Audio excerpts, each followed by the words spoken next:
Good evening, everyone. Welcome to Essex County FA's next CPD. I hope you're all been enjoying the lovely weather today. Beautiful day. But today's CPD being an effective assistant referee. So, before we get into obviously the aims of the session and that, tonight we have a guest speaker with us, one of our own, Aaron Farmer. Aaron, how you doing? I'm good, thank you, Lucas. How are you?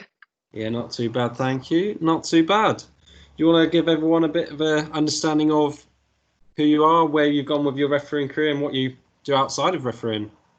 Yeah, of course. So good evening, everyone. Firstly, I hope everyone's keeping safe and well in the current climate that we're in, and also managing to stay cool. That's probably the most important thing in the next couple of days. I know I've recently invested in a desk fan because I struggle with the heat and to do my day job, which is an accountant. So I work in audit. So at the moment I'm trying to do that virtually, which is quite challenging. But we're still delivering the service that we can. So that's the sort of 9 to 5. But the thing that I love to do is refereeing. And I've been sort of going down the assistant pathway. Or progressing down the assistant pathway for the last 3 years or so now, where when I got to level 3, which was, so I've just finished my third season now. So I did a year on the Conference South, didn't do any North games, but did a year on that. Got promoted to Panel Select, which is the Conference Prem. I did another year on that. And then I've just finished my first year on the Football League. Albeit cut short by COVID-19, which was a shame, but there's obviously more important things in football. I also referee, so I'm an active level 3 referee, and I'm still dualling. I've got another year left of dualling, so I will be refereeing at level 3, so up to Isthmian Prem, and also line on the Football League. And then at the end of the season, I'll have to make a decision. But hopefully I'll be able to share some insight with you of what life is like as an assistant referee on the Football League.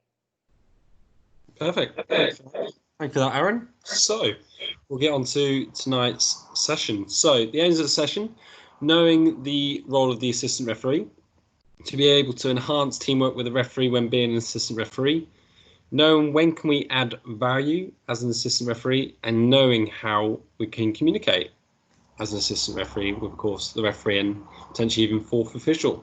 So in the chat, if you wouldn't mind, what would you consider the 3 main focus areas of being an assistant referee?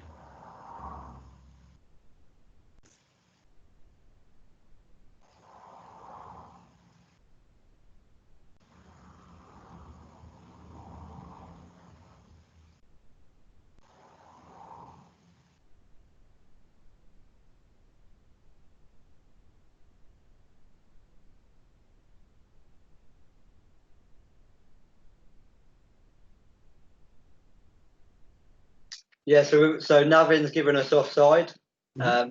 Definitely one of the important ones for us. Paul Tarrant's given us 18-yard box decisions. Trevor, throw-ins, offsides and corners. Okay. We're getting an influx now, so I'm going to struggle to keep up. We've got Paul Tarrant input in the box. George Barker, great point, assist, not insist. That's really important. Margaret, communication and decisions. Archie Wayne, assisting the referee with certain decisions. Navin, throw-in, i.e. which way. A couple of people have now said to assist rather than insist, so that's good. And we've got Alfie Davidson said offside, fouls and supporting and assisting the referee. Glenn Taylor, assist with mass confrontation. Hopefully we don't get too many of those, but definitely when we need to get involved. Katie Dorlin, offside decisions, throw-ins, goal kicks, corners, input on penalties, supporting the ref. Navin's added penalty inside or outside the box and substitution. So yeah, definitely a lot of things there that we really need to think about. And Lucas, George, as you know, that especially when I'm refereeing, I always start with these three main focus areas. So the first one is definitely already been mentioned in the chat, which is good, and that is offside. And it's not just an assistant referee decision. The clips that we use tonight will highlight how much of a team decision this is. And I know it's easier for us guys when we've got headsets on, but we're really going to focus on the communication that you need without using headsets, because it's not going to help you guys when you go out and referee next season. I know we're all counting down to whenever that's going to be, but we're really going to focus on the communication that we can use when we're out there in our normal games. The next one, and has been mentioned as well, we'll sort of cover off the throw-ins, the goal kicks, corner kicks. Just ball in and out of play is your next focus area. Throw-ins and goal kicks and corners are really important because you're going to be on that line. You're the only person that can see whether that ball is clearly out or not. Referees may be able to guess on majority of decisions, but the tight ones are where you can really enhance the team's image amongst players and spectators. And the final one we have mentioned as well covers off free kicks, penalties. So it's fouls and misconduct. And the reason that we put it on the screen in this order is because I say that these are your order of priority. So if you have to think about two decisions at once, so that's whether the ball's going out, for example, the ball's going out of play for a throw-in, and you've got an offside decision to make at the same time, you should be focusing on offside. So it's really important to think about OBF, and this is your order of priority that you'd be thinking about when you're on the line. So some really great input from everyone there, and I think we ticked off those areas. Perfect, good. What's probably keen to mention is for the referee, it would be the flip side of this. So obviously their main priority would be fouls and misconduct, then ball out of play, then offside. So it's just flipping that reversal in terms of being the assistant referee. So working as a team. So obviously this is the lovely little Oxford Dictionary of what is working as a team, the definition.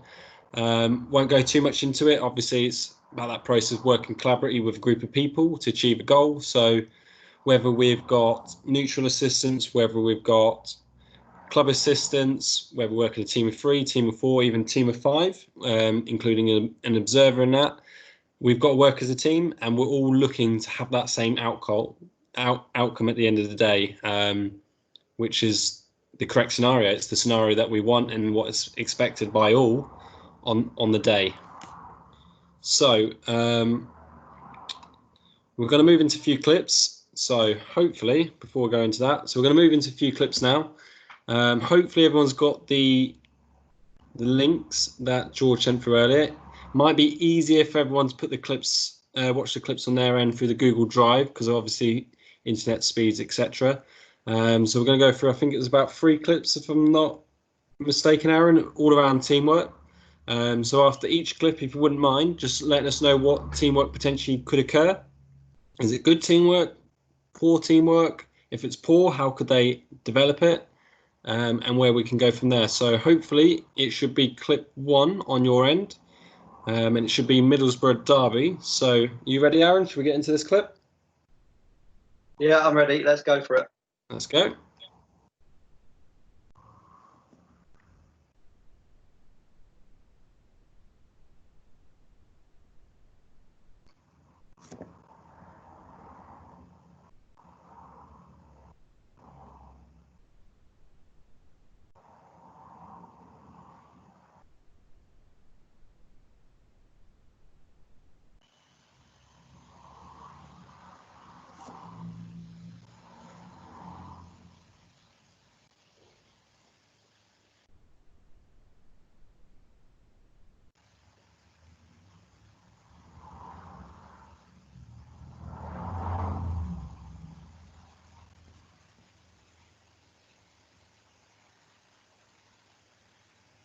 So there's a clip. Obviously, maybe a tricky one at first glance, but hopefully the replay may have helped you understand why we've put this clip in the chat. What teamwork could have potentially happened here? Is it good? Is it poor? If it is poor, what could the referee and the assistant do better next time? Fire away. Okay, so we've got a couple already. So we've got Margaret, good teamwork as the player on the floor doesn't affect the goalkeeper and the ball. Paul Tarrant has said potential offside missed. Derby player on the floor obstructing the keeper's view. So a couple of people having a different opinion already, which is nice to see. Katie, obstruction by the player on the floor, potential offside. Navin, ref does not really look at the AR, who stands still instead of running to the halfway line for goal. Man on the floor is offside, interfering with the goalkeeper. Paul Tarrant, AR didn't move towards centre circle, loitered around, which could have caused confusion. Trevor Hine, I think the AR should have flagged offside. I know the player tripped, but he was blocking the view of the goalkeeper. Alfie Davidson, communication on headsets to talk whether the player has interfered. The referee will determine whether he is in line of sight and the assistant whether he is offside. Archie, AR could have buzzed the referee on his flag. Assistant allowing referee to make decision, good decision on his part. Dave Dixon, hello Dave. Good teamwork. AR follows instructions by standing ground to leave ref to make the decision on interfering. Daniel, good decision as no offside, similar to Everton, Man United, when player in the offside interferes with the ball. And George Barker, both officials are in good position, in my opinion. AR is in a good position to see if the player on the floor is offside. The referee is in a good position to see if the player on the floor is affecting the line of sight of the goalkeeper. Katie Dorlin, referee is always positioned towards the AR. So I assume that means always looking towards the assistant referee. Jack Good, they do not rush, they take their time and think about their decision. And Glenn, play on the ground, offside, interfering with an opponent. AR is in a good position. So some really good input here, guys. I think the key thing that we've picked up on is that the Derby player is in an offside position.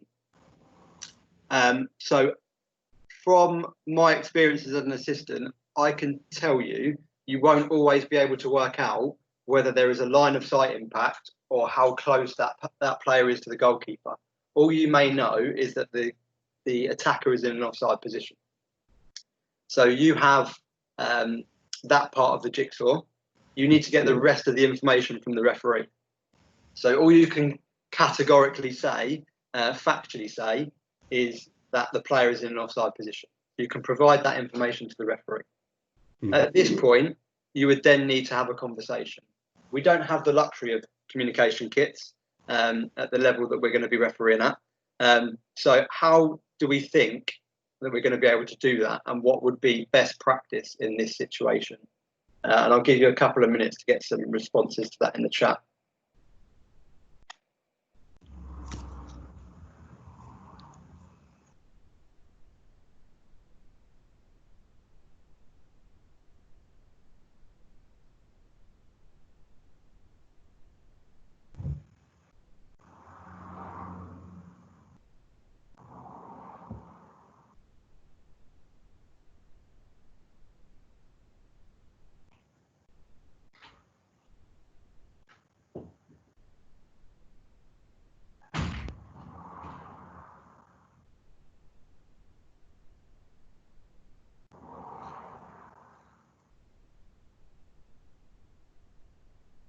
Okay, so we've got some comments coming in. So Paul Tarrant has said, raise flag and hold your ground.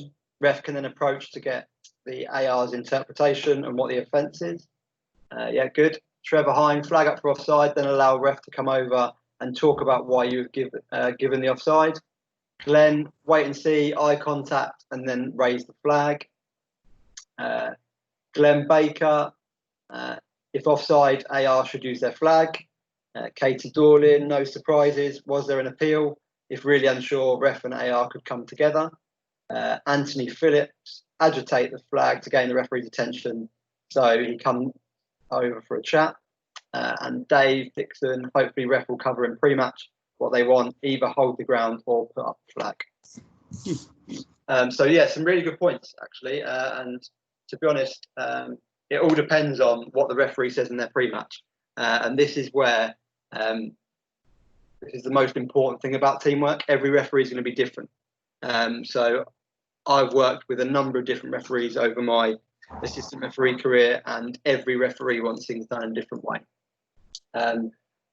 I would suggest that most referees will say, hold your ground. And at that point, when you're holding your ground, they will know that something's wrong. Because as we've mentioned earlier in the chat, if a goal is scored, you'll be making your way back to the halfway line for this decision to confirm that it's a goal. So if you're holding your ground, the referee should then come over to have that conversation. And it's really important that we're accurate, brief and concise. And best practice would be to say, I don't know what the number of the player was, but let's assume it was the 9, because 9's normally a striker. Say the white 9 is in an offside position. Was he impacting the goalkeeper's line of sight or ability to play the ball? The referee will then say yes or no. If the answer to that is yes, you raise your flag for an offside. If the answer to that is no, the goal is obviously given. But that's all the communication that we need. But I really think it would be beneficial here to have a conversation to confirm whether that is a goal or not. The key thing is that you may think that you are clear from where you're standing because you know that they're in an offside position, but you really won't be able to tell the depth of how close they are to the goalkeeper. So I really think you should be having a conversation here with the referee. That's the important thing. And one more comment on the chat. George Parker, I think the AR can stand his ground like he has done to indicate the player is offside. Yep, I would agree. This allows the referee to either award the goal and you move away or raise the flag if the referee stares at you. And a point on that, if you raise your flag, expectation is that you're going to be ruling the goal out. So it's always easier to keep your flag down and the referee to come over to you and have that conversation without knowing what it's going to be for. And then you can either raise your flag to give the offside or you can make your way to the halfway line to give the goal. I'd agree on that. It's always best to hold that ground just because of that expectation. And even if the players then do ask why you as the referee have gone over or why you as an assistant have ushered the referee over, even if you may not disallow the goal, you could, in a way, just say, may have come up with a different excuse so it doesn't get him thinking there was that potential offside there or not, because obviously you don't want him on your back. So you could just say, maybe got a little niggle, something like that. But if that flag does go up, obviously the expectation from everyone, whether you got a spectator of 10, 100 or a few thousand, is the offside is coming. So it's best to hold the ground. And just hopefully to clear anyone who's maybe not unsure or not. But in my opinion, in this case, the Derby attacker hasn't impeded the goalkeeper. So I'd be looking to award the goal. Correct me if I'm wrong, Aaron. I'm guessing you do the same as well. Yeah, I agree. And I think it's good to just confirm the key points here for when you're acting as assistant referee. So you will have part of this information for this decision. You cannot make this decision on your own. You need referee input. And the other thing is to be accurate, brief and concise. So just make sure that when you're having that communication, you give them the facts and they can give you their information to complete that jigsaw. This can be quite a difficult scenario to get right as a team. But if you know how to communicate, that will make it so much easier. Perfection. We'll move on to the next clip. So hopefully everyone's got the next clip ready on the Google Drive and we'll move into it now. Oh. 1 second. There we go.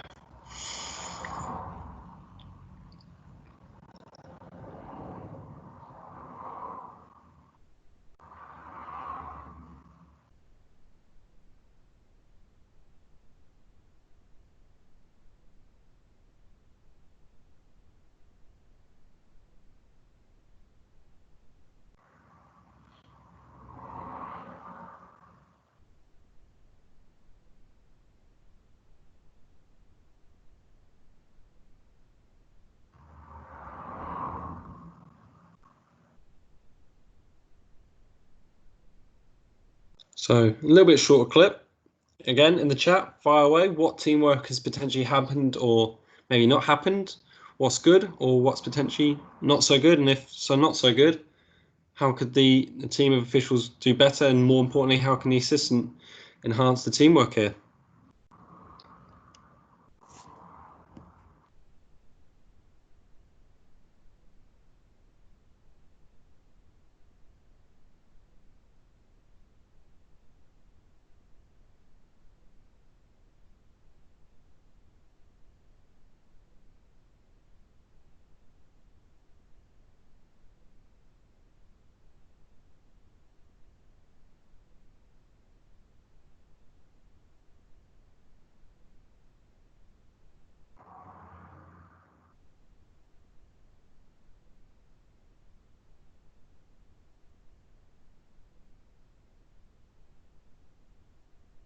Okay, so a few coming up in the chat. AR didn't help the ref by flagging for the foul. Archie, didn't seem like the referee and AR were on the same page. Daniel, shoulder barge from red 8. AR should have flagged, but the shoulder barge was from the other side, so maybe he didn't see it. Yeah, good point. Referee took the decision. The referee's view is, so Alfie Davidson, the referee's view is slightly blocked, so a flag from the AR could add value potentially. Trevor Hine, AR had a good view of the offence and should have flagged. Alfie said the red player in the way, so I assume that's the player that blocked the referee's view. Anthony Phillips, assistant didn't appear to flag for any infringement, but referee seemed very clear and perhaps ref picked this up. Narvin, there does not seem much teamwork or communication here. The ref has better angle to see this foul. Ref has leadership. Katie Dorlin could have solved the decision with a flag from the AR. Referee led here. AR could have had a different view of the offence. George Barker, I think the AR could flag for this. Looking at referee's position, he may not be able to see the foul as it's on his blind side. And Alfie Davidson, the assistant referee flagging, would have added value to the decision. So me and George obviously just discussed these clips at length, and in my opinion, I don't think the assistant needs to flag here. The referee is very assertive and takes ownership for the decision. By the time we've flagged, we're probably flagging after the referee's blown their whistle. So I don't think we would be adding value. If the referee is unsighted, and you will know when the referee is unsighted because they do nothing, that's when you flag to give this decision. If the referee is doing it already, there is no need for us to flag. Confirmatory flags after the whistle has happened or been blown do not add value. If you're flagging and whistling at the same time, that looks great because you're both on the same wavelength. But if it happens afterwards, it then looks like it's only happening because you think you need to. But I think as a team, this decision has been delivered effectively without the assistant flagging. And just for a bit of insight, the assistant would have been saying either a shirt pull or a trip, whatever you determine that to be, they'd be saying it's a foul. Caution, caution, caution. So from the assistant. We always repeat it 3 times because of the comms kit. It's not always clear, so we just make sure that we get that information across. I think that's quite key to point out. Is obviously the beauty of this clip where we just shown here is obviously they're utilising the communication kits before even making the decision. The assistants informing the ref and allowing them to make the decision if they want it or not, and depending on pre-match or depending if the referee wants the assistant to come in or not, because obviously it falls within that area of credibility. Is it credible for the assistant to come in and, as you said, add the value? Given when the shirt pulls occurred and then soon after the whistle going, I'd agree with Aaron. There's no need for the assistant to come in with a flag. Decisions being made, well, the correct decisions being made, so no value being added, which obviously we'll come on to a little bit later. And obviously it shows that the assistant has followed potential teamwork and advice and instruction given in pre-match, which I think is quite vital and potentially enhance their teamwork going forward, because in those decisions the referee may have said down the comms, let me know about those ones that may fall into that grey area of whether it's my credibility, your credibility, etc. However, as we said, we don't have the comms at our level, and it's always linking back to pre-match instructions of getting involvement. You could argue potentially on a normal bog standard game that we'll be doing, referee view impeded, and obviously the only way to help that message get across is with the flag from the assistant, but again, all very dependent on what's being said in pre-match. Yeah, and a point from Dave Dixon in the chat. If you're supporting the decision via comms kit, how would AR get that message across without comms kit? Flag would support the ref if nearer to the technical area. So I think that's a great point, especially if you're near the technical area. If you whistle and flag at the same time, or if the assistant flags and then it's followed by a whistle, you look great as a team. So it's really important that you take in the referee's position and their view of the incident, and your view of the incident, and also the outside influences such as the technical area. How does it look from where they are? If you've got the same view as the technical area, then you need to be flagging that, because it's likely that the referee wouldn't sin it. But I think the key thing is to just confirm with the referee where he or she believes your credibility areas to be in the pre-match instructions. If you don't do that, you don't know where they want you to flag. And to deliver good teamwork, we need to know that our areas of responsibility, and that starts in the changing room. That's the most important thing. Perfect. We'll move on to the next and final clip for teamwork. So if you all get that clip nice and ready, and we'll move on to it now.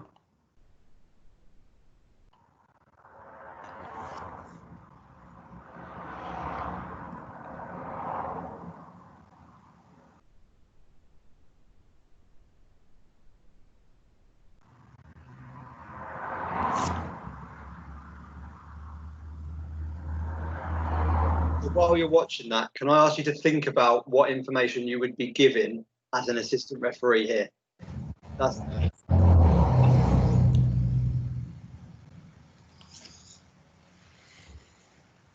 So again, fire away in the chat as Aaron's asked, what information would you be given?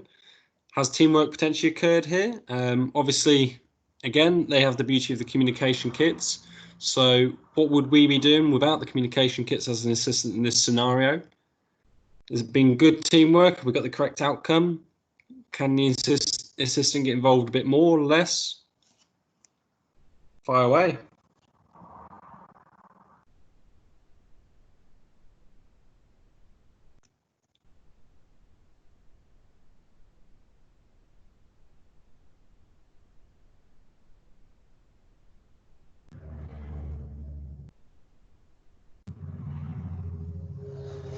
Okay, so Katie said inside or outside the box. Yeah, definitely.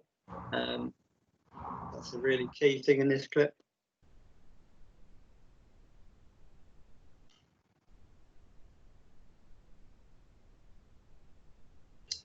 Anthony Phillips indicating whether the foul was inside or outside to assist the referee, although he was very close.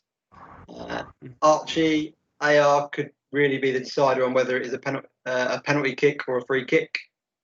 Yep. And if we're giving inside or outside the box, how are we going to communicate that to the referee without potentially speaking to them? So what could we do as assistant referees? Navin, offside, no offside in the attacking build-up. I think offside and build-up, then it's last man. Is it Dogso? Dave Dixon, Dogso, promise an attack. Archie, buzz on the flag.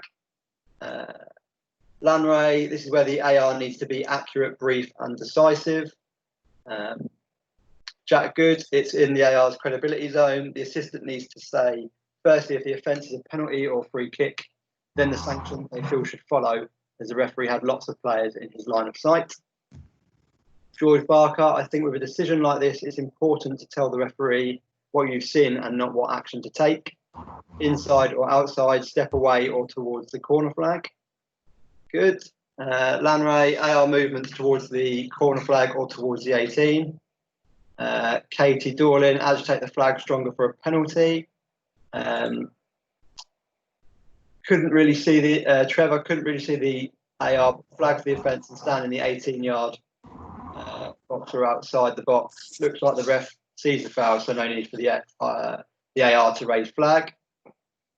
And Glenn Taylor indicates the referee push on the attacker outside penalty area by staying in line with the edge of the area. So some really good points. I'll pick up on whether I think this is a dog's or a promising attack after we've discussed teamwork, because I think everyone always likes a decision or an outcome of a clip.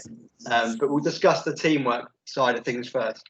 So the only person from the clip that we've seen that can make the decision whether it's inside or outside is the assistant referee.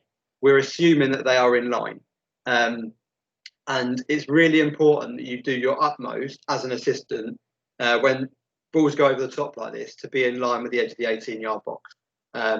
So obviously you'll be chasing play down, but you'll be able to see whether that is then inside or outside. So I don't know if I'm giving anything away. I don't know if we reached a decision in the chat as I was reading through those.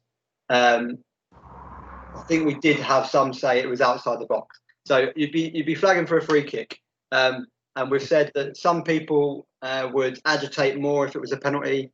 Some would move towards the corner flag. Some would move away from the corner flag to indicate where they were going. The key thing here is if it's outside the box, flag for the free kick and then take 2 steps to your left, so towards the halfway line, to make sure that you're selling to the referee and everyone else that is outside the box. Obviously, if it was a penalty, we'd be flagging the same flag, but we'd then be making our way down to the corner flag to indicate that was a penalty kick. At that point, we then need to determine whether the referee has enough information to make a decision on whether that should be a send-off or a caution, whether that's a dog's or a promising attack. So if that's outside, obviously you've got dog's or a promising attack consideration. Do we think from this clip that the attacker has control of the ball? So I'll give you a couple of minutes to see if we can get some responses to that in the chat. And this is key for what information we'd be providing the referee.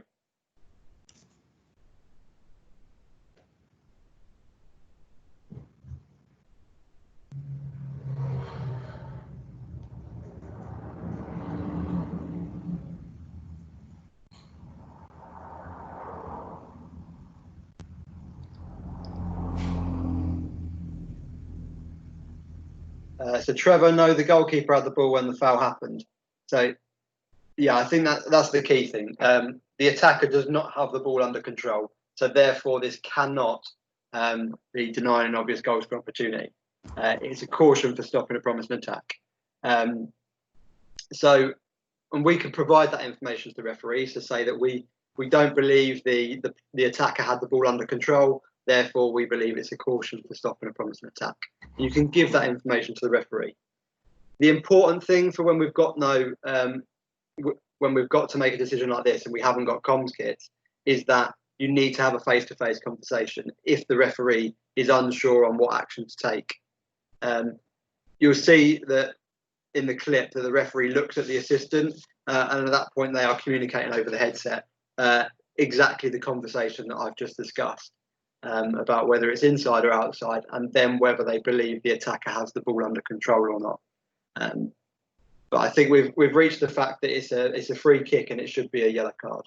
But the key things is just one point that I think Lamray raised was it was accurate, brief, and concise. That's the key thing here. And I agree to that. And what I'd say as an assistant in this position, there's no need to rush. There's no need to take your time, replay the incident, what's just happened in your head, and then relay that information to the referee. Say what the offence was, where it occurred, and what you're looking at stopping a promising attack dog. So I would never provide the referee with the colour of the card, because that could come back to haunt you. Just exactly describe what you've physically seen, which will give the referee hopefully all the information they require. And they'll utilise their knowledge of law to get the outcome that should be desired. Anything else you'd like to add, Aaron, before we move on to the next part of the session? Yeah, I think again and I will keep coming back to this, it always depends on the referee's pre-match instructions. If they ask you to give them a colour of card when you're having that conversation, they want your opinion. But I think Lucas makes a great point. First point is to inform them of what you've seen and the facts that you have available to you that you can present to them. If the referee then asks you for your opinion on the card, then by all means say red or yellow, so that you can get to the correct outcome, because that would suggest to me that the referee is unsure and wants your input. Perfect. Any other questions in and around teamwork? If not, Glenn's just asked, would the referee ask the AR opinion on the card? I think we just covered that. So if they do, then yes, offer that opinion. Perfection. Oh, actually, we've got one more clip, so let me just pause it. One more clip, apologies on that, on teamwork. So it'll be the next clip on the Google Drive. So before we get playing, hopefully everyone's got it up and we'll get it going now.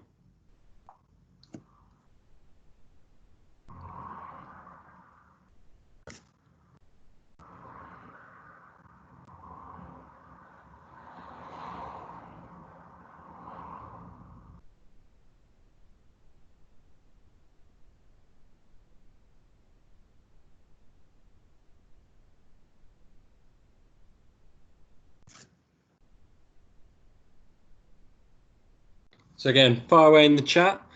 What teamwork has the assistant done to help the referee here? What's he done? What's he done well? What's he done not so well? What information would be looking to provide the referee here? How can we enhance teamwork? Fire away.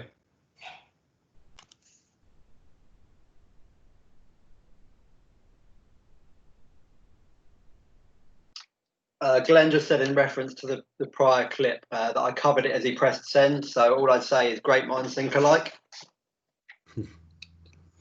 That is true. That is very true. And then in reference to this clip, Archie, the ref and assistant are clearly agreeing on giving the foul. Overall, good teamwork. Navin should flag which way he is giving the foul. Yep.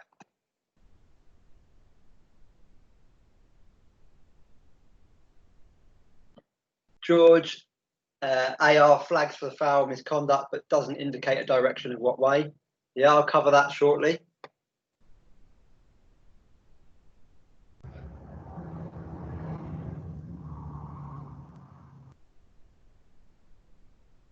Trevor, good communication from the assistant referee that they should indicate the direction of the offence. Yep, really good. Anthony Phillips, assistant didn't appear to offer any particular support, but possibly allowed the referee to make the decision as close to play. Navin, ref seems to take a bit too long to get there. Yep. Glenn Taylor, AR in good position to see foul, but didn't flag correctly. Katie, AR was in a good position to give the foul. Assistant referee flags, but doesn't indicate which way. However, the arm does seem to show his opinion. Right. Perfect. What are your thoughts on this then, Aaron, around the teamwork? So I think it's great that we've indicated that there's a foul as the assistant referee, and I think this is one where we have to flag. It is right under our nose. If we do not flag, then you'll get a chance from the crowd that you don't know what you're doing. So it depends on obviously where you're operating, but you'll get comments from players and management that what is the point of you being there if you don't flag things like this. It is definitely a foul, and we've all picked up, or most of us have picked up, the fact that the assistant doesn't complete the signal. So I looked at this, and the reason for this is that the assistant actually goes up in the wrong hand first, or maybe believes that it is an attacking free kick instead of a defensive free kick. The referee comes in and gives a defensive free kick. So my take on this clip would be that either the assistant referee has rushed the decision, and there is no need for you to rush a decision. Take your time, make sure you get your flag in the right hand before raising it up, and then indicate the offence. You don't need to rush it. a 2-second delay that it takes you to change your hands doesn't make the decision any worse. So really take your time and make sure that we're getting it right. Or it may have been that the assistant referee has one view and thinks it's an attacking free kick. The referee thinks it's defensive, and that communication didn't happen over the comms kit. So on a game where we haven't got comms kits, and we'll keep referring back to that, is the key thing here is whose area of responsibility is this? And this comes back to pre-match instruction. I would suggest that the person with the best view on this clip is the assistant referee. And even if me as the referee, I didn't feel that you've got it right, you've got the best view in the house. And I think that it would be easier for us to sell the decision from you flagging that and me going with you. And unless it's clearly wrong that obviously the defenders tricked the attacker and we're going that way, I wouldn't be overruling you here. I'd be going with you. But I think you've just got to trust your team, but set this up in the pre-match discussion. That's the key thing to take away from teamwork for me. Perfection. Everyone happy with that? I will take that as a yes. So, lovely little infograph on the screen. Obviously, teamwork, together we achieve more. So, as the assistant referee, as the referee, without each other, we can't achieve that end outcome. So, just a lovely little image on the screen to show, obviously, working as a team, we'll get what we want at the end of the day. So, moving on to the next part, adding values. So, in the chat, as you can see, there's some lovely questions up on the screen. As an assistant referee, what is valued information that we can pass on to the referee? In terms of what scenarios can we add value to? When should we add the value? And again, what we've already alluded to quite a lot this evening, what has the referee asked us in pre-match instructions in regards to it? So in the chat, if you can try and answer some of them below. If you can't answer them all, no worries. But if you can, answer one of them. Fire them away and we'll see what answers we come up with.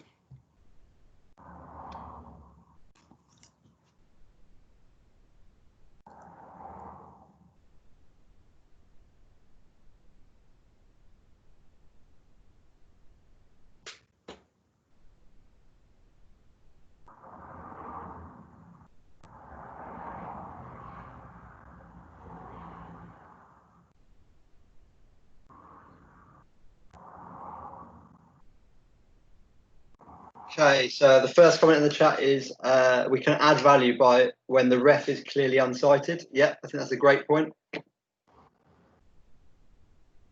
And Bob, how would we know that the ref is clearly unsighted?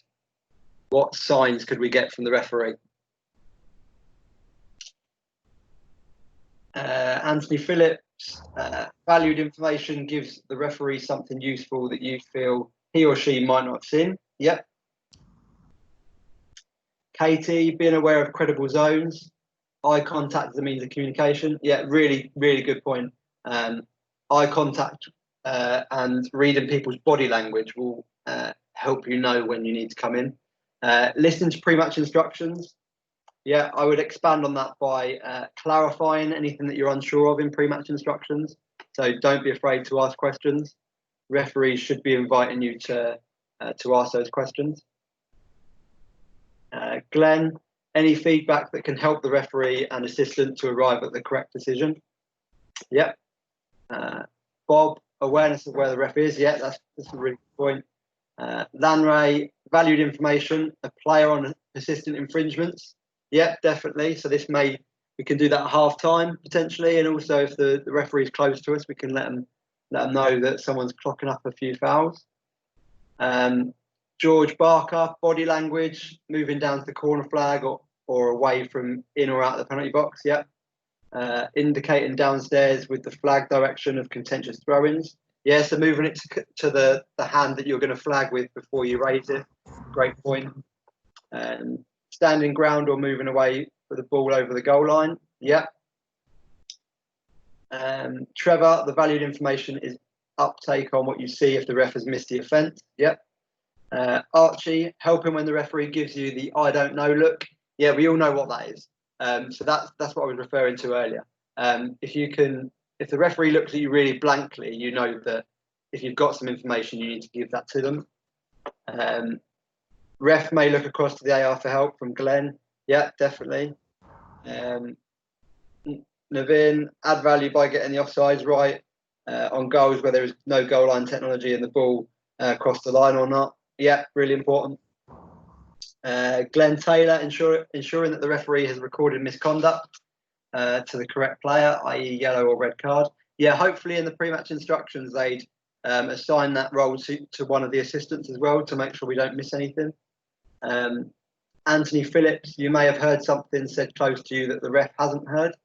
Yeah, potentially. All I'd say on this is how many people have heard it as well before we consider what action we're taking. So is it public? Is something that we need to consider before we take any action.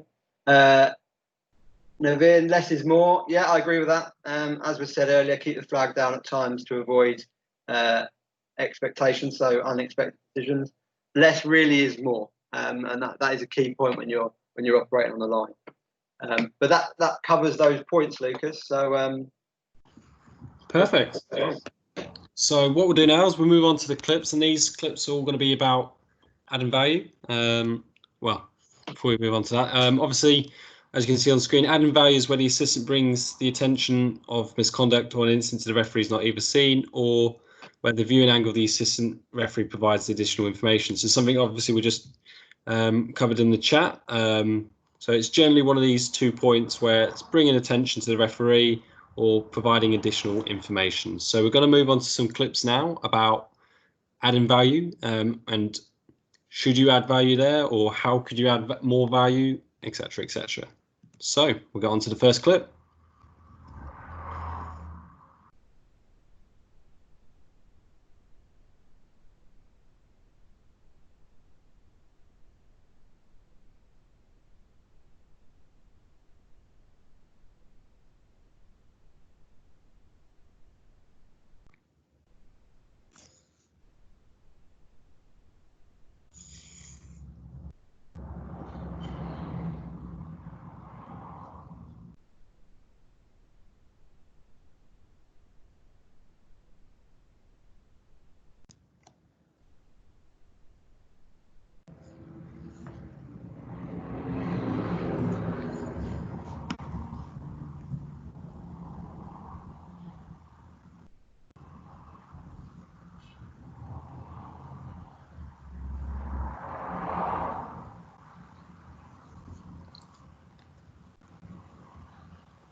So from this clip, what value has the assistant added to this scenario? Is it the value that is the correct outcome? We'll discuss that in a bit, but what value has the assistant added to this scenario, if any? Fire away in the chat and let's see what you come up with.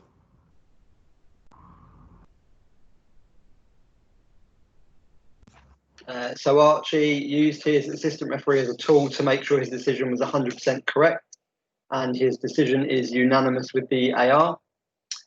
Daniel, the fact the referee consulted the AR adds value in selling the decision. Jack, good. Once the player made the tackle, he tried to hide in the crowd in the hope the referee would forget who made the challenge. Yeah, very good point. To add value, the assistant has monitored the incident and told the referee the number of the player that should have been sent off, as the referee didn't seem too sure. Anthony Phillips, assistant can provide details of what he saw of the challenge from his viewing angle if approached by the referee. Yeah, I think that's really important. The last 4 words are the important part, if approached by the referee. And I'll come on to that. Navin, ref is good. Initially calm, checks the player is okay. Yeah, player safety is the most important thing. talk to the assistant referee, so all good there. But this should be red, so AR needs to take more lead here. 2 foot reckless challenge. Can we just make sure that we're using correct terminology there? It's a 2 foot excessive force challenge. So just make sure that we get that right. So key things here is who should be taking the lead on this decision. And for me, we've got a couple more comments before I start rambling on. Bob may have won the ball, but challenge is reckless. Katie, AR was ready to give his opinion if consulted by the referee. I particularly like how the AR was strong with his monitoring of players and was not distracted by being approached by the manager or the coach. Yeah, really, really good point. It's kept focus on the field of play at all times. Very good. Trevor, the ref approached the AR to speak to the AR to check the number of the offending player. Yep. George, I don't think the referee has helped himself here as he's not on the move. The referee has therefore consulted the AR as he may be unsure or want clarity. Yep. Naveen, yes, thanks, Aaron. I agree. I should use correct terms here. Cheers. Perfect. So things to consider here. Like I said, who should take the lead on this challenge? And for me, this is a referee-led decision.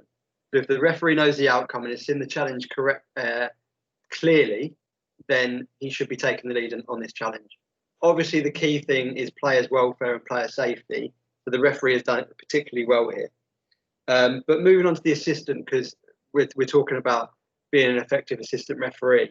The best thing that the assistant referee has done here is face the field of play at all times and monitor where the player has gone. I don't know, and I can't offer you any insight into the fact whether the referee had lost the player or knew what he was going to do, or for the reason why he went over to the assistant.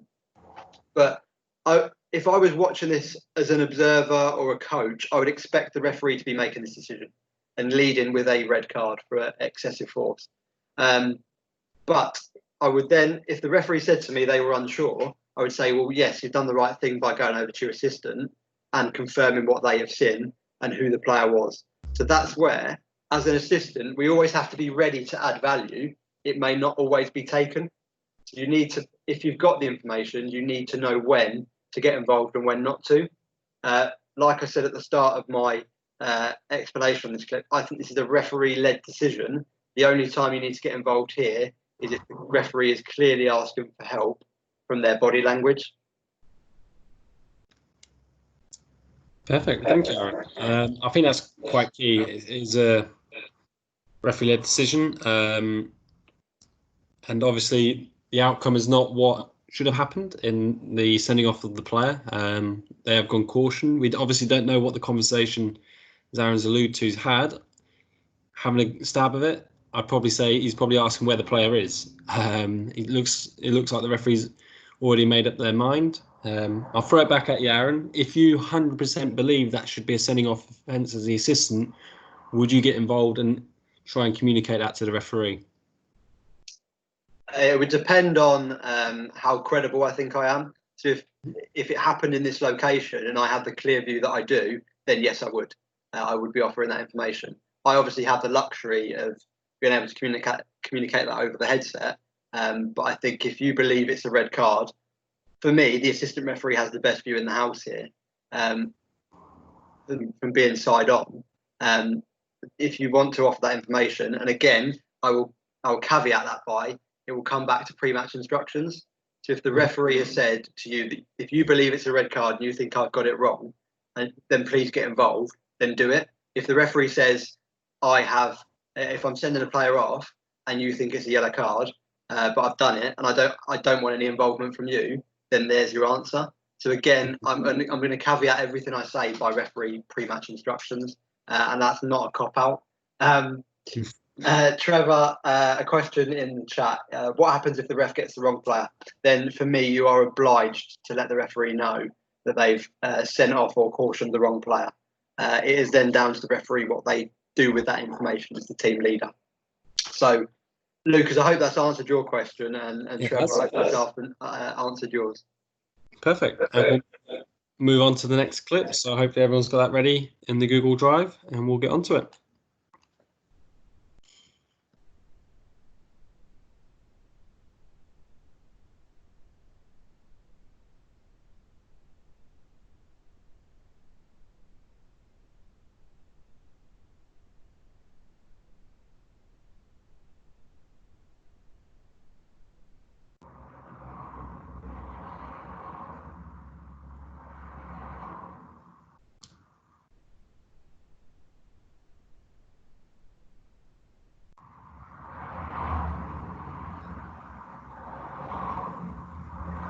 So, again, fire away in the chat.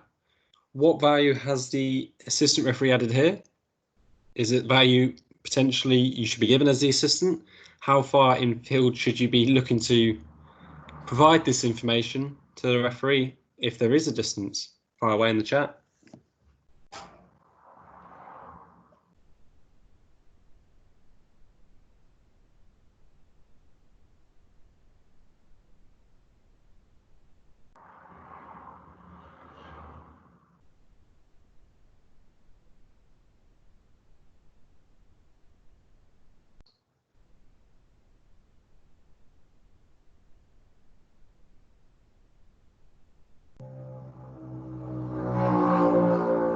Okay, so Glenn has said the AR is too far away from the incident to be credible.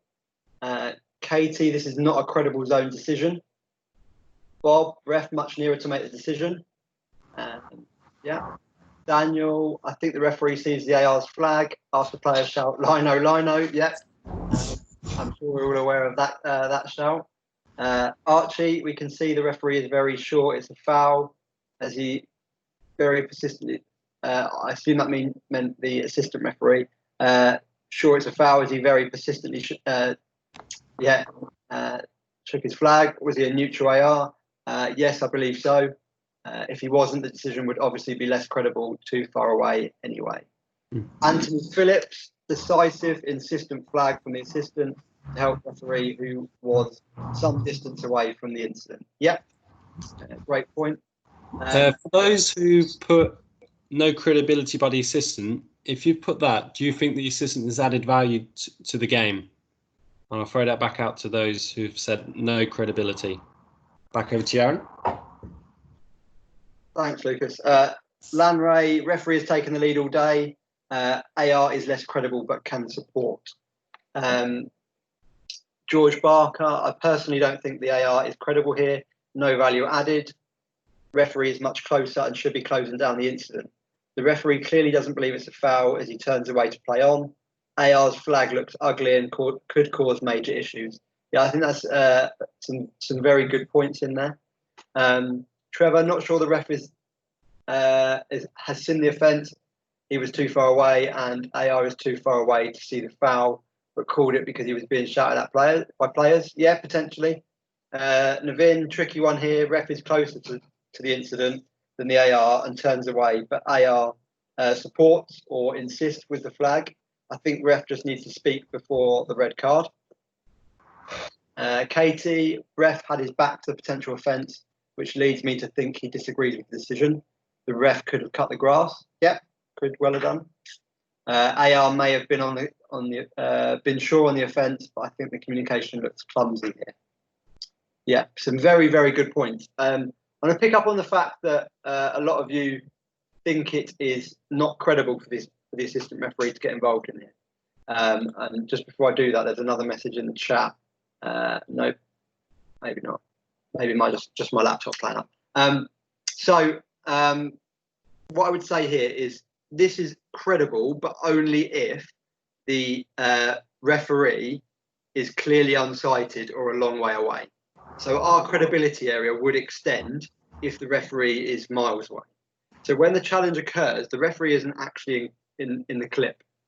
So we have to consider who has the best view here. And we also have to consider pre-match instructions. Can we clearly see from where we are as an assistant referee that a holding offence has occurred? I don't know if we can. I don't think we can. Here it would be easy to ignore the decision and play on. But if you are sure that that is a holding offence, I don't think the referee has a view on that. And the reason I say that is I don't think he has an angle. If you've heard me shoot it before, I'm very big on an angle is more important than distance to an offence. If you have the best angle in the house, but you're 40 yards away, you're going to give a better decision than being 5 yards away and being blocked by the back of a player. So the first thing you have to consider is where is the referee? What do I think they can see?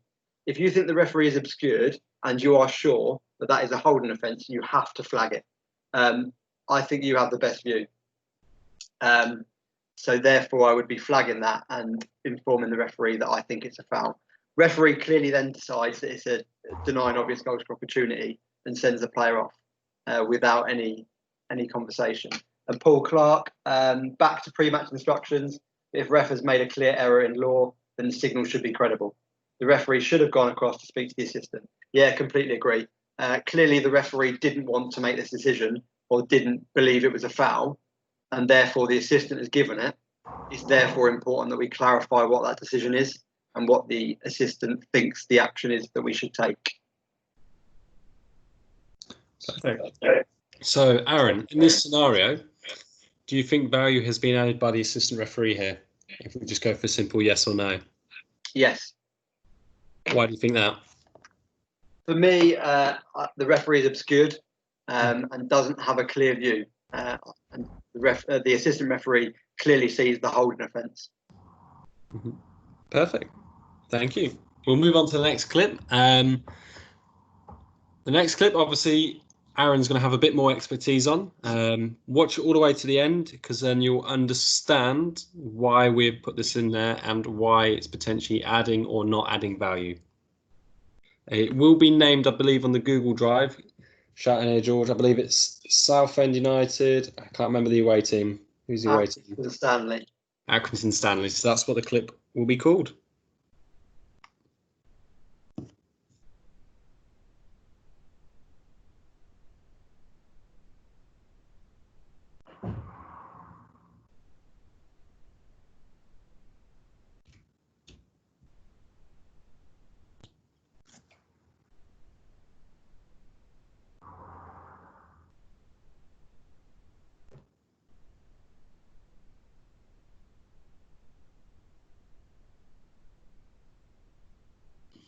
So again, fire away in the chat. Has value been added to this scenario?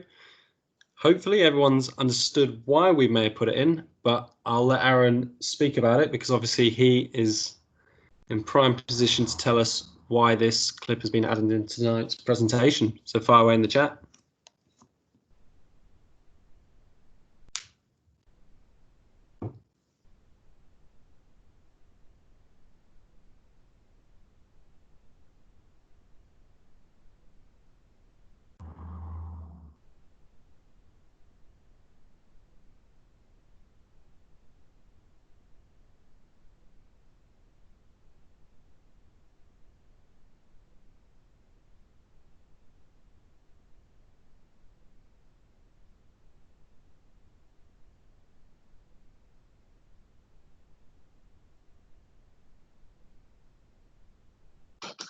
Don't hold back. I am the assistant, so criticise, praise, whatever you want to do. I can be very honest about this clip and give you a bit of insight. So fire away.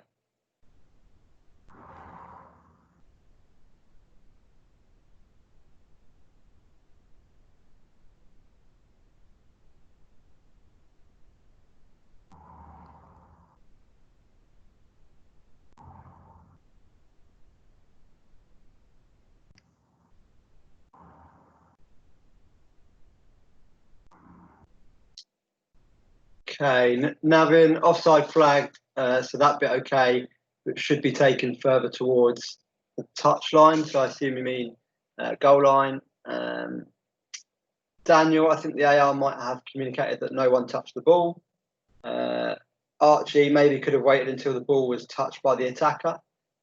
Yep. Trevor, apologies about the clip, and it's not playing. Effectively, there's a long ball over the top. The attacker is in an offside position, doesn't get on the end of it, and it goes out for a goal kick. Should the assistant referee have flagged or not? The assistant referee on that occasion being myself. So hopefully my description has helped you sort of get involved in the discussion. But on what we've raised in the chat, it's clear that the attacker is in an offside position. So that part of this decision is quite easy. And Katie in the chat identified the offside. Player is interfering with play, though could be wary of if the ball is going out. I've usually been advised to use a late flag than an early. Yep, great point. In this situation, I would always advise to allow the ball to go out of play for the goal kick. You can always flag when the attacker touches the ball if they touch it before it goes out of play. And that's actually where the offence should be recognised. At this point, we should have restarted with a goal kick. The reason why we've put it in adding value is me as the assistant referee there I have raised my profile unnecessarily. There's no need for me to get involved there. George, I think you could have held your flag and waited to see what the outcome was. Yeah, definitely. Goal kick, or if player has kept it in, then obviously you'd be flagging for the offside. And Glenn, no, goal kick should be awarded as players didn't interfere with play. Yeah, brilliant. So the key thing is take your time. Offside, we have all the time in the world because of the way that law is. And obviously the restart should be taken from where the player touches the ball. Trevor, sorted, thanks. The player is in an offside position. If the ball went out, would have just given a goal kick. A late flag would have helped. Yeah, the correct outcome here would have been a goal kick. And that was what I was advised by the observer on the day. Yeah. Perfect. Yeah, I agree with you on that one, Aaron. It's as they always say, late flag's better than an early flag, unless you obviously have that 9-on-1 scenario, striker, goalkeeper colliding. The outcome obviously should be the goal kick, and as you've already mentioned, you've raised your profile where probably you shouldn't have needed to and got involved, which could have caused potential other issues. Obviously, if it happened maybe further down the pitch, and then you stick the flag up and a player starts running and stops and the player runs through, it looks messy and doesn't help you as an assistant. And that's where sometimes, as we say, less is more. In this scenario, you could easily say down the comms as what you would have waiting on whatever's occurring to happen prior to happening. So, yeah, I'd agree with you on that one, Aaron. It's don't bring unnecessary attention to you. And raise your profile because there's no value actually being added in the scenario. Yeah, a couple of points to pick up on in the chat that have just come in while you've been talking, Lucas. Navin said, I get the goal kick bit, but question, would Southend not want a free kick 30 yards up? George has responded, yes, but there is no offence committed, as it's not an offence to be in an offside position. So, yeah, really good points from both of you. There is actually no offence committed because the attacker does not interfere with play or their opponent or gain an advantage from being in that position until they actually play the ball. So therefore, you'd be incorrect to raise the flag at that point to give the offside. So that's why we'd keep the flag down and allow the ball to go out for a goal kick. Mm-hmm. Perfect. Thank you, Aaron. So we're going to move on to the final part of the session around communication. Again, in the chat, if you don't mind. How can we communicate the referee? What type of communications can we use? Hopefully we've utilised a few of them or mentioned a few of them already this evening. And from what scenarios would we use these types of communication methods for?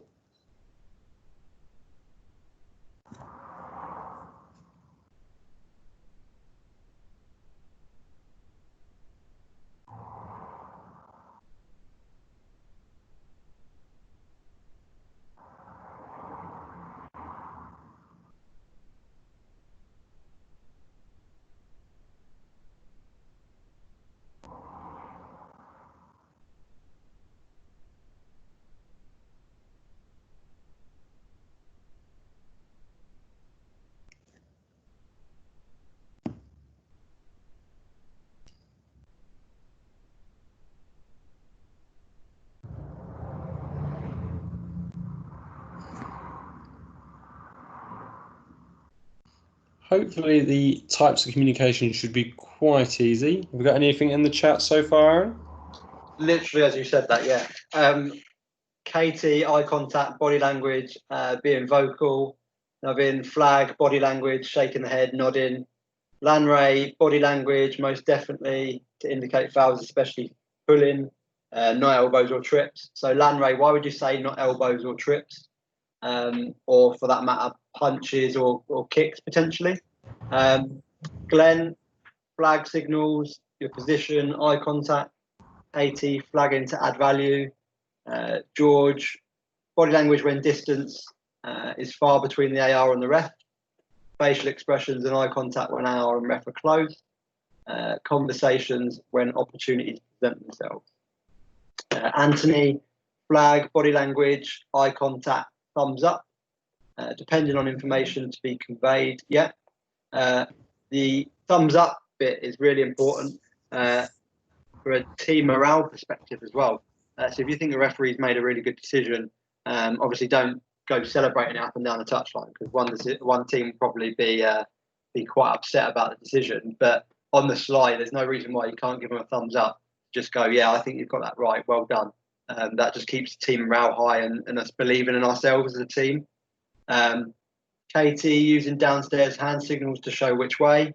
Lanray, so you don't raise your profile, and also you're assisting, not insisting. Yeah, and that was in response to the question. Yeah, great.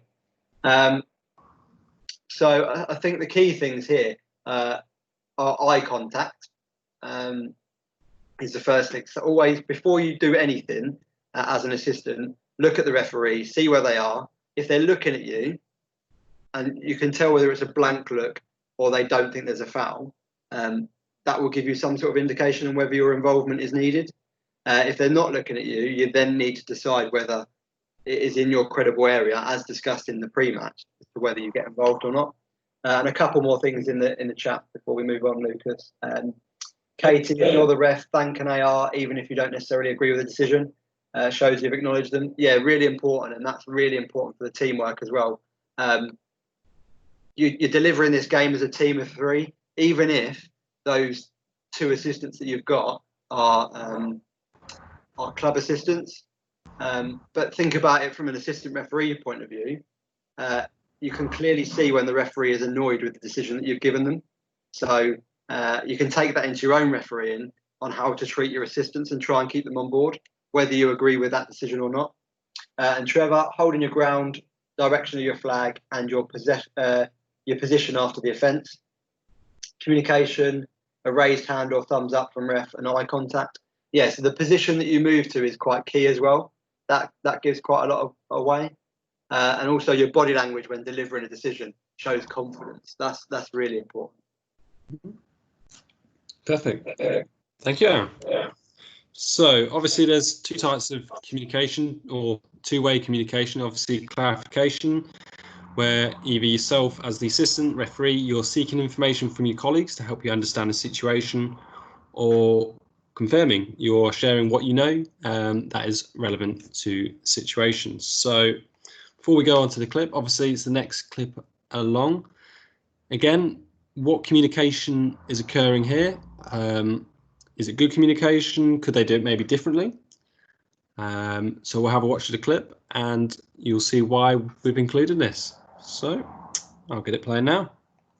There's clip 7 for everyone.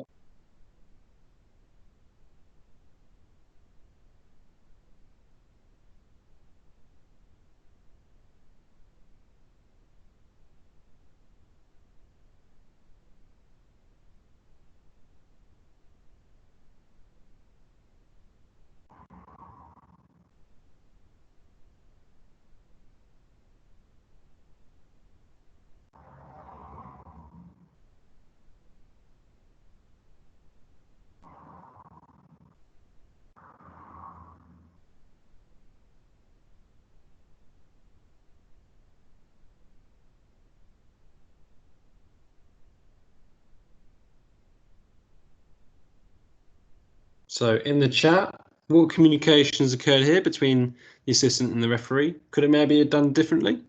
Fire away. And also, why has the assistant communicated with the referee as well?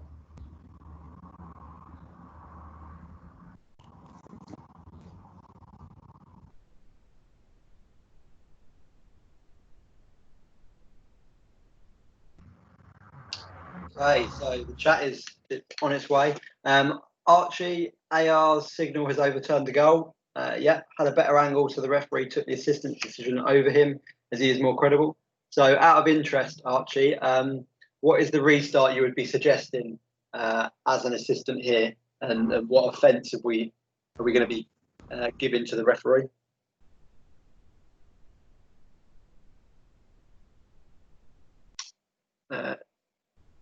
Daniel, defensive free kick. Glenn, AR stood his ground, indicating no goal. Yeah, so Glenn, why have we said no goal as the assistant?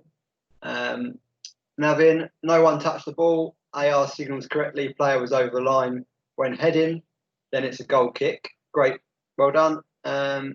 Glenn, looks like the AR followed the ball towards the goal line, determined that goal was not scored. Yep. Archie, free kick. I saw a handball. AR has indicated that the ball, says Katie, AR has indicated ball out of play. Referee is angled to be able to see his AR. Yep. Positioning of the referee is really good to be able to pick up that flag. The AR has indicated out of play and stood his ground on the decision. AR may have communicated, this is George, to indicate ball is over the line before the attacker touched it. Therefore, no goal as no touch from any player from the throw-in. Goal kick. Anthony, goal incorrectly may have been allowed to stand if the assistant had not communicated with the ref. Yeah, some really good points. So when we first looked at this, we were looking for an offence in the penalty area. But then when you watch it from start to finish again, there is actually no touch. And it goes straight in the back of the net. So what communication do we need to be offering here as the assistant? Well, the first thing we need to be asking is, was there a touch? So before giving that goal, we need to determine whether the referee has even considered that that may not have been touched, because we don't see this very often in games of football. So as an assistant, without a communication kit, I would be raising my flag here to say, I don't think any player has touched that, and therefore the throw-in has gone straight in the back of the net, and we should be restarting with a goal kick. Some referees may not have even considered that. The good referees, or the alert referees, I should say, will probably have already picked that up and be one step ahead of you, but they won't be able to determine whether that ball is over the line or not. So it's really key that you're in the position on the goal line to judge whether the ball has crossed the line or not, and whether there was a touch before it's crossed the line. One more comment in the chat. Trevor, I think the AR stood his ground, not touched the player, not touched. The player was on the line when the ball came over from the throw-in, so no goal, goal kick. Katie, I've often heard from observers that a brave or bold correct decision raises credibility for the AR. I think the angle of the ref and the AR's communication were key to this decision. Good communication. Yeah, this is a very brave and bold decision, and you will get rewarded accordingly for this. My only critique on this clip would be that you would need to stand your ground and indicate the goal kick signal, and you would probably want to hold this signal longer than you would normally, to allow everyone to realise what's going on, to enhance the selling of that decision. From what I've seen in the clip, it appears that the assistant referee has moved slightly up the pitch towards the halfway line. We must remember that we can signal a goal kick anywhere in the 6-yard area, or the goal area, I should say, in case Lucas corrects me on law. But let's just make sure that we're signalling that goal kick. But key here, be alert and be aware at all times, and ensure that we're making sure that the referee has considered that by raising our flag and then asking the referee to come over and have that conversation. Perfect. Thanks. Nothing really else to add from my perspective. You've done it all. Any questions before we move on to the next clip around communication? I will take that as a no.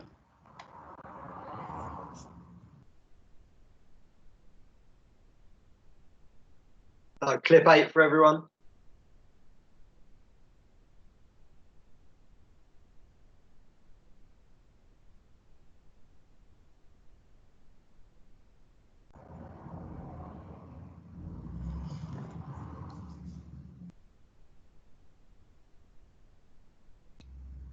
Fire away in the chat. What communications occurred here?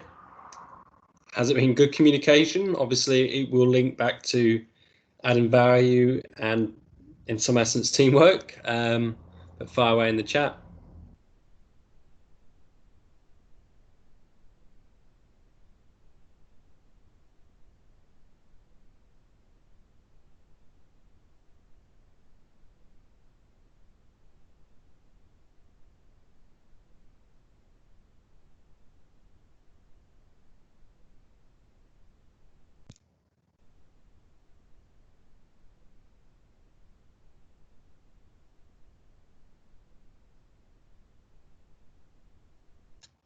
Right, while we're waiting for a few comments in the chat, don't think about the initial challenge too much. Think about the next phase of play, or the next step in the move, if you like.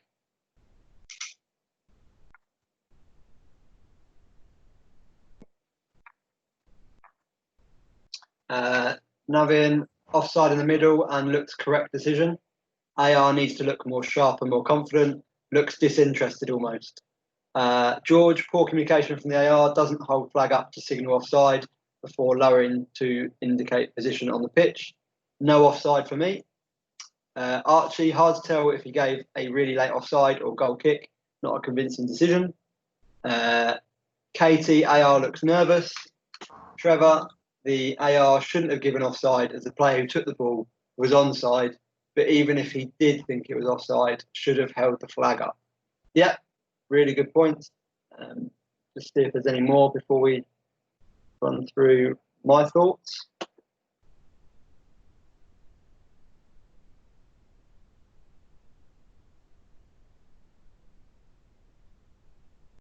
So I'll pick up on the body language first. I think the body language gives everything away in this clip. If you're looking for things from an assistant referee perspective, it's a head in hands body language. So the assistant knows that he's got the decision wrong. Is what that's given away to me. So if you see in the clip, the 9 is actually in an offside position, but doesn't interfere with play. And he is the attacker that is in the offside position.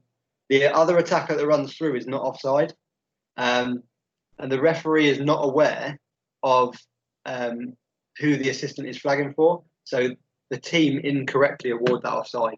And Katie, you make a great point. A late flag is needed in this situation, and you should watch play develop. And if I refer back to an earlier point that you made, Katie, in some advice that you were given from an observer, a late flag is always better than an early flag. And if you recall what I said on the Southend Accrington clip, that we don't need to raise our profile unnecessarily. We can delay our offside flag to allow play to develop and then give that flag. But I think if you are, and a learning point from this, if you are going to give an offside decision, don't give it away to players that you think you've got it wrong by putting your head in your hands. Be confident and actually follow the signal through to raise the flag and then complete the signal. You can have that conversation with the referee afterwards. It's very difficult once you've raised the flag and the referee's blown the whistle to then change your decision. In fact, it's pretty much impossible unless you want to give a drop ball to consider that you've got it wrong. Perfect. I'll be in agreement, and I think it was quite key. Is obviously the assistant was, when he did put the flag up, I think he quickly put it down. However, the referee already realised and then awarded the indirect free kick for offside, which doesn't help with that communication because players may seem confused, or spectators, management team may be unaware that that flag went up and again quickly went down. And as you said, Aaron, the body language of the assistant referee has given away his thoughts and showed everyone that he's got it incorrect. And obviously body language is quite key to communicating, and it shows that you self-doubt on yourself, etc., which won't display a good message for potentially the rest of the game. This could have happened potentially in the first minute, and now we're going, due to potentially that poor communication, as we say, the remainder of the game, you're potentially going to be challenged by players, which could make your life maybe a little more trickier. Yeah, just another point in the chat. A question from Navin. Does the movement of the 9 not then constitute as offside? He's putting other defenders off, close proximity as well. So for me, Navin, he's not actually interfered with play or an opponent. He's not within playing distance. So from where he was, he wouldn't have been able to kick the ball, is what I'm saying. So at that point, he is not actually committing an offside offence. Therefore, the flag should have been kept down.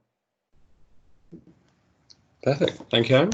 We'll move on to the next clip. And this one, I believe, is called Ipswich versus Wycombe. And again, I'll leave Aaron to talk about his expertise on it. But again, thinking around communication for the next clip. What has occurred? What has the assistant and referee done? What are they communicating? What are we looking for here?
Fire away in the chat. What communications occurred? Could it have been done differently? What are we potentially looking for? What are we communicating to the referee in this scenario? What questions are we asking? And then I'll pass over to Aaron to talk us through this one. Okay, George has said, can't see clearly what has happened from the clip, but get the impression there is some sort of infringement as AR has stood their ground and not moved towards the halfway line to indicate a goal being scored. So there is a player in an offside position, if that helps. AR held his position and didn't run towards the halfway line, indicating that he didn't think it was a goal. Indirect free kick, this is Daniel, indirect free kick, not taken from where the offence took place. Katie, AR hasn't moved, ground stood, potential offside.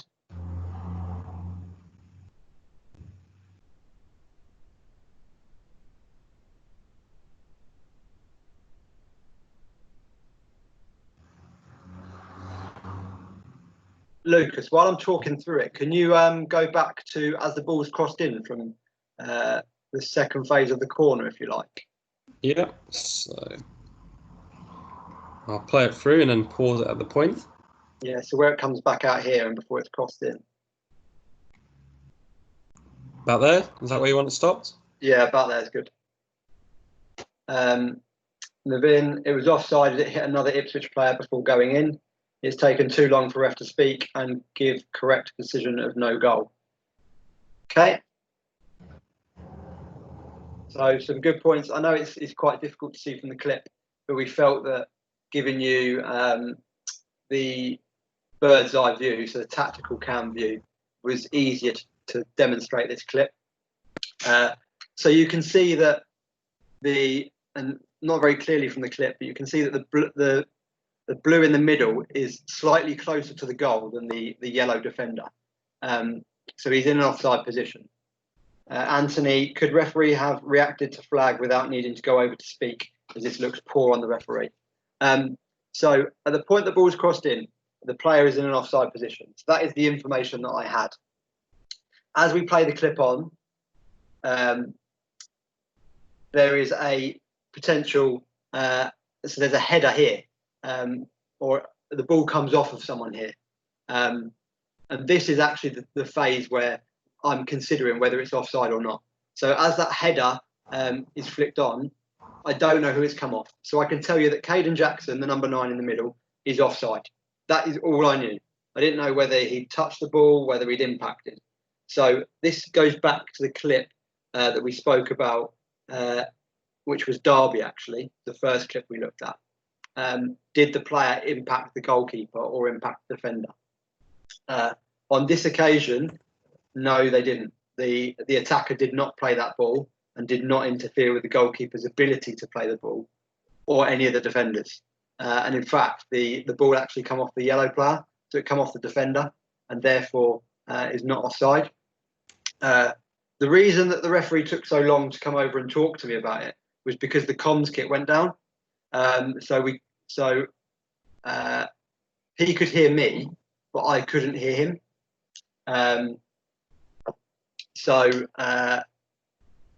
The key thing here is that if you cannot confirm through a distant conversation, so in our case it was communications, you have to have a face-to-face discussion. And you also need to get all the information across. So I could give the referee that the 9 was in an offside position. I didn't know whether he played the ball or impacted the ability of any of his opponents to play the ball, and therefore I was asking the referee to give me that information. At the time, the referee felt that he had played the ball and therefore was in an offside position. We've since reviewed the clip, and this is wrong. The goal should have stood. But I think it was key that you had a bit of insight into a decision of that nature and how we reached the conclusion. But key things are have a face-to-face discussion. This is very much a jigsaw. So you need to make sure that you all have all the information. Perfect. Thank you, Aaron. Anyone else got any? Just before we do that, Lucas, Navin has asked, what was the score, Aaron? Did it make a difference? So at the time it was 0-0. This would have made it 1-0. The game finished 0-0. And it was first versus second. Thank you, Aaron.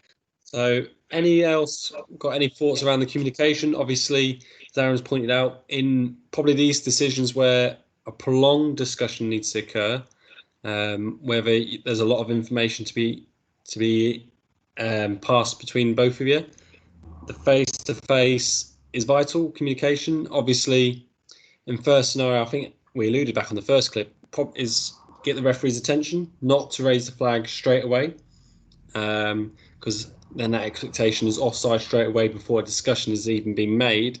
And then, as I say, the ABC's accurate, brief and concise, get the information across as the assistant that you need to get the outcome that hopefully would be the correct one and the expected one by everyone. Anything else, Aaron, you want to add before we move on? Yeah, I think people were quite complimentary in terms of me holding my ground. I have moved too far up the pitch towards the halfway line. The offence actually occurs in the 6-yard box, so I should stand my ground in the 6-yard box and then call the referee over to me. You also may notice that I don't complete the signal for offside, so I should have raised my flag and then lowered it to obviously the middle to indicate that it was in the middle of the pitch, and then stood my ground until the ball was in position of where I was happy that the offence occurred. So all in all, this clip was quite a big learning curve for me. But if we review footage like this when we're acting as assistants, if you get the luxury, then you can only learn from these and improve as you progress. Thank you, Aaron. So, hopefully, what everyone may have realised throughout the whole of tonight's session is teamwork, value, and communication. They all link, and every scenario you'll have it all. So as an assistant dealing with on-field decisions, as you can see on the left, a nice little flow. Observe what's happening, analyse it, read what the referee is doing, and then add your information, add that value to it, which in some cases could be some, it could be nothing. And obviously the 3 bullet points on the right, it's important again, obviously, to share as much information about the incident and be concise, as we said, we're part of that ABC process. Have a clear and simple process, whether that's yourself as the assistant communicating with the ref or the ref communicating with the assistant. You want to have a nice process and how you're going to deal with these scenarios on the day. So again, that will link back to obviously the pre-match, having that discussion. Then when you have any of these scenarios that we'll show tonight, how, as an assistant referee, we're going to deal with it. And of course, the important thing is to get the correct decision, and it's not about the time it takes to arrive at that correct decision. So as we alluded, we have a lot of time when making decisions, and we don't need to rush on any of them. Because at the end of the day, the important thing is to get a correct decision, even if sometimes it may look messy. It's about getting that correct decision that will hopefully lead to the right outcome of the game. Anything you would like to add here, Aaron? Yeah, just a couple of things in the chat before I add my thoughts on this. Navin, when did I realise it should have been given? So that is back to the Ipswich clip, that night or later on. So I actually had some friends and colleagues in the crowd that told me that it was wrong on the night. So I knew when I got back in my car and turned my phone back on that I'd potentially got it wrong. But I still didn't believe that I'd got it wrong until I'd seen the footage, and then I knew pretty much straight away because it's quite clear for me to see. But we all make mistakes. We learn and move on. And Dan, no problem. Have a good week. Catch you next time. Yeah, Lucas, with this dealing with on-field incidents, the key things are who's got the best view. Is it you or the referee? Think about what was said in pre-match instructions. That's the really important thing. And every referee will be different. But also, don't be afraid to make the big decisions and add value and really help the referee out. It is a team game, and we have to remember that. Perfect. Thank you, Aaron. So to sum up tonight, nice and easy. As being an assistant, we have 3 key focus areas during the game. First one, obviously, in our main focus areas is around offside. Being part of the team is key. If we don't engage, teamwork doesn't occur. So we have to engage, whether that's providing information or not providing information. It's just showing to the referee that you're involved, you are doing something, even if it's potentially nothing.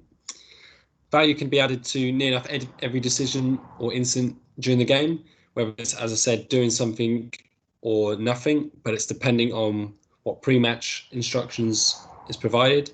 And communication is vital. Without communicating with the referee as an assistant, we're not adding anything to the game, and we're not enhancing teamwork, we're not adding value, everything, it's just not there. So, have we got any questions about tonight's CPD around being an effective assistant referee, or any questions for myself, George, or Aaron? Fire them away in the chat now. Other than that, if you have no questions, thank you for attending this evening, and I hope you all have a good rest of the weekend.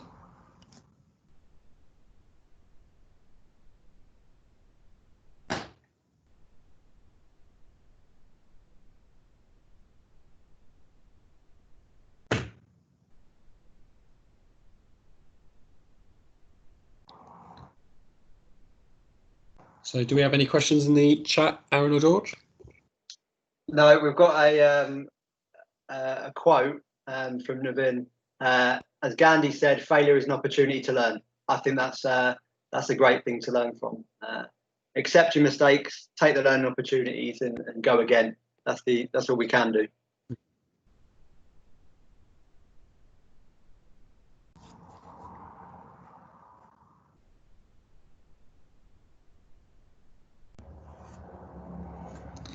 If no one's got any questions,